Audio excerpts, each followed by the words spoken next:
नमस्कार, ज्योतिष इंद्रानी में आपका स्वागत है। आज मैं आपको बताने वाली हूँ फेमस होने वाली रेखाएं। यानी कि आप कहीं भी फेमस होना चाहते हैं, प्रसिद्धि चाहिए, आपको सफलता चाहिए, तो कौन सी रेखाएं देखेंगे। देखिए, रेखा तो बाद में देखेंगे, पहले हम आपको ना कुछ बताते हैं इस प्रकार से चीज़ें। फिंगर का शेप है ना, तो फिंगर का शेप को देख के भी हमें पता चल जाता है कि ये व्यक्ति किस माइंडसेट का है, यानी कि इनको प्रसिद्धि मिलेगी या नहीं मिलेगी, तो किस प्रकार से होगा। देखिए, कभी कभी अगर हथेली देखेंगे इस प्रकार से, आप कहीं गूगल पे भी, यूट्यूब पे, कहीं पे न्यूज में भी, या फिर कोई पब्लिक प्लेस पे भी मिल जाएंगे। जो पॉपुलर पर्सनैलिटी होंगे उनका हाथ आप देखना, उनका जो हाथ होगा ना, उसका जो फिंगर होगा ना, वो लॉन्ग होगा। अब लॉन्ग फिंगर वाले लोगों की खासियत क्या होगी।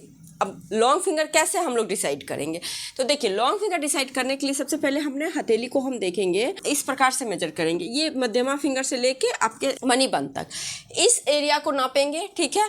फिर इसकी लंबाई आपको अपने मध्यमा फिंगर की लंबाई से नापना है, ठीक है। इस तरह से आप नापेंगे। उसके बाद क्या करेंगे, यदि आपकी यहाँ की यानी कि पाम के कंपैरिजन फिंगर की लेंथ लॉन्ग हो, तो इट मीन्स आपके सारे फिंगरें लॉन्ग हैं। अब लॉन्ग फिंगर है तो क्या नेचर होगा। अब इन लोगों को प्रसिद्धि बहुत मिलती है, लेकिन लेट मिलती है। इन लोगों को सफलता भी बहुत ज़्यादा, बहुत बड़े लेवल का सफलता मिलता है, लेकिन लेट मिलता है। कारण क्या होता है लेट होने का, ये भी मैं आपको बता रही हूँ। देखिए, जिनका भी फिंगर लॉन्ग होगा ना, तो इनका जो नेचर होगा वो रिसर्चेबल नेचर होगा। मान लीजिए आप किसी चीज का रिसर्च कर रहे हैं, तो रिसर्च करने में तो टाइम लगता है, तुरंत तो हो नहीं सकता है। और ऐसे जातक क्या है, ग्राउंड पे जाके चीजों को रिसर्च कर रहे हैं ना, और उसमें कैलकुलेशन कर रहे हैं, क्या सही क्या गलत, जितने भी रिसर्च वगैरह जो स्टेप बाय स्टेप होता है वो सारे कर रहे हैं। तो इन लोगों को सफलता मिलने में टाइम जरूर लगता है, लेकिन सफलता मिलता है, बहुत बड़ा सफलता मिलता है। तभी तो बोलते हैं इन लोगों का जो व्यक्तित्व होगा ना, पर्सनैलिटी जो होता है ना, वो बिल्कुल एनालिटिक पर्सनैलिटी होता है। तो ऐसे लोगों को भी प्रसिद्धि मिलता है। जिनका फिंगर लॉन्ग हो पाम के कंपैरिजन, इन लोगों को भी प्रसिद्धि मिलता है, लेकिन थोड़ा लेट मिलता है। अगर आप हायर एजुकेशन की ओर जाना चाहते हैं, उधर भी जा सकते हैं। अगर अपने फील्ड में हाई पोस्ट चाहते हैं, तो ऐसे लोग जो, अच्छा, इन लोगों का एक क्वालिटी भी होता है, ये लोग दूसरे के अंडर में भी काम कर लेते हैं और अपने अंडर में कई लोगों को काम करवा लेते हैं। वहीं पे अगर आप शॉर्ट फिंगर देखेंगे,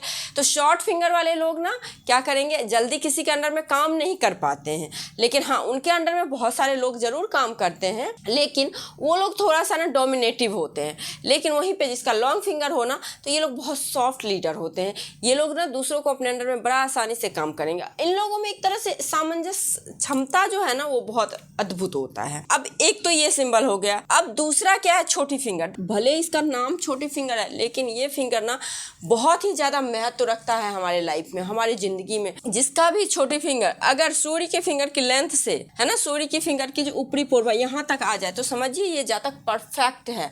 कोई भी काम करेगा ना, बिल्कुल परफेक्ट तरीके से करेगा। एक दूसरी चीज, ये लोग जो हैं, इन लोगों का कम्युनिकेशन बहुत अच्छा रहता है। और सबसे बड़ा चीज जो होता है ना, डिसीजन मेकिंग पावर इन लोगों में अद्भुत होता है।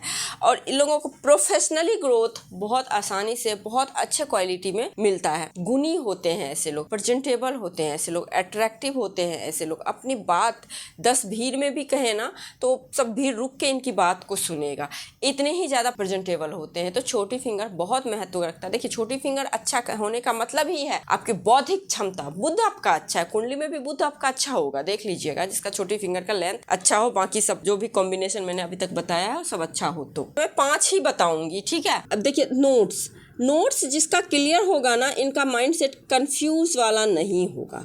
आप सारे नोट्स को देखना, अगर जिनका नोट्स क्लियर होगा। अब नोट्स क्लियर कैसे पता चलेगा, तो आप देखेंगे ना, इस तरह से बुद्ध आइज का फॉर्मेशन सारे नोट्स में बना हुआ हो। यदि परफेक्ट तरीके से ये जॉ आकार का, द्वीप आकार का, बुद्ध आइज तरीके का फॉर्मेशन बन रहा है, तो इट मीन्स ये नोट्स है, ये नोट्स क्लियर है। ऐसे लोगों के दिमाग में बिल्कुल कंफ्यूजन नहीं होता है। उनको पता होता है हमें क्या करना है, क्या मैं कर रहा हूँ, मैं क्या आगे इसका परिणाम मिलेगा, कोई कंफ्यूजन नहीं। बहुत अच्छे से डिटर्मिनेशन पावर के साथ काम करते हैं, उसमें सक्सेसफुल होते हैं।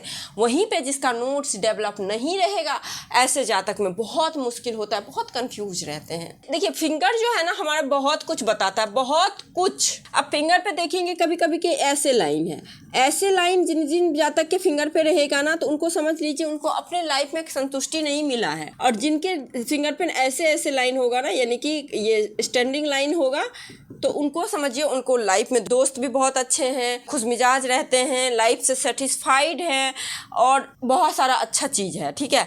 वहीं पे दुश्मन की संख्या कम है। किसी के हाथ में देखेंगे ना स्लीपिंग है, ना स्टैंडिंग लाइन है, ना खड़ी रेखा है, ना सोई हुई रेखा है। अब क्या होगा तो उनका लाइफ देखेंगे एकदम, कहते हैं ये व्यक्ति सेपरेट रहता है, इसको ना कोई दोस्त ज़्यादा रहेगा ना इनका कोई दुश्मन ज़्यादा रहेगा, एकदम मतलब कहा जाए न्यूट्रल रहना ऐसे जाता है। अगर परमानेंट आपको सक्सेस चाहिए तो उसके लिए सूर्य का बहुत ही ज़्यादा रोल होता है। अगर टेम्पररी आपको सोशल मीडिया का फेम चाहिए तो वो आपको राहु दिला देगा, कोई दिक्कत नहीं है। राहु पे अगर आपको गलती से स्टार का साइन दिख गया, राहु पे अगर आपको ट्रायंगल दिख गया, राहु पे अगर आपको स्क्वायर दिख गया, खड़ी लाइन दिख गया, तो ये भी फेम दे देता है, सोशल मीडिया का फेम दे देगा आपको।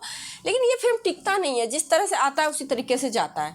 लेकिन वहीं पे यदि आपको सूर्य वाला फेम मिल जाए, सूर्य पे कभी भी फिश का साइन हो, एक स्क्वायर हो, ट्रायंगल हो, अच्छा स्क्वायर हो ना तो इतना ज़्यादा लाइफ सिक्योर होता है ना, आपका नेम फेम इतना सिक्योर होगा, दिन ब दिन बढ़ता जाएगा। इन दोनों साइन का मतलब, फिश का साइन का मतलब ये धन देता रहता है, इन दोनों साइन का मतलब ही है कि हमेशा लाइफ में दौलत और शौहरत बरकरार रहता है। तो सूर्य रेखा पे जितने भी शुभ साइन हो, निर्दोष हो, उतने ही फेमस होने के चांसेस आपके बढ़ जाते हैं।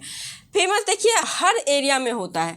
अब किसी का जुपिटर और सूर्य का कॉम्बिनेशन बन रहा है, जुपिटर सूर्य का कॉम्बिनेशन, तो ज्ञान के कारण ये लोग फेमस होंगे। किसी का मान लीजिए शनि का है, जैसे आजकल बहुत अच्छे ज्योतिषी वगैरह भी फेमस हो रहे हैं, बहुत अच्छे एस्ट्रोलॉजर भी बहुत फेमस वगैरह, इस तरह से फेम मिलता है कर्म के बदौलत। और बुध का हो तो बिजनेस के थ्रू, कम्युनिकेशन के थ्रू फेम मिलता है। बहुत अच्छे कोई एंकर होते हैं जिनका फेम होता है। मंगल पे हो तो कोई ऐसा डेयरिंग काम करते हैं कि जिनको उनके थ्रू मिलता है। चंद्र पे हो तो कुछ ऐसा क्रिएटिव काम करते हैं, कुछ ऐसा कवि हो, कोई ऐसा मतलब बुक राइटर हो, तो इनके द्वारा फेम इनको मिलता है। सूर्य बताता है फेम, अन्य ग्रह का कॉम्बिनेशन क्या बताता है, उस क्षेत्र में आपको फेम मिलेगा। सूर्य है तो फेम तो मिलेगा, 100% गारंटी है, मिलेगा 1000%। लेकिन वहीं पे अगर कॉम्बिनेशन बन जाए तो ये आपको श्योर करता है कि हाँ इस क्षेत्र में आपको मिलेगा, इस क्षेत्र में आपको मिलेगा, इस क्षेत्र में आपको मिलेगा। तो यही कुछ 5 साइन थी जो मुझे आपको बतानी थी कि ये 5 साइन है तो आपके हथेली में, तो आपको फेम योग बन रहा है, फेमस होंगे, प्रसिद्धि मिलेगी। आई होप आप लोगों को ये वीडियो अच्छी लगी होगी। वीडियो अच्छी लगी तो लाइक जरूर कीजिए, मेरे चैनल पर नए हैं तो सब्सक्राइब कीजिए, पुराने तो शेयर कीजिए। आज के लिए बस इतना ही, नमस्कार।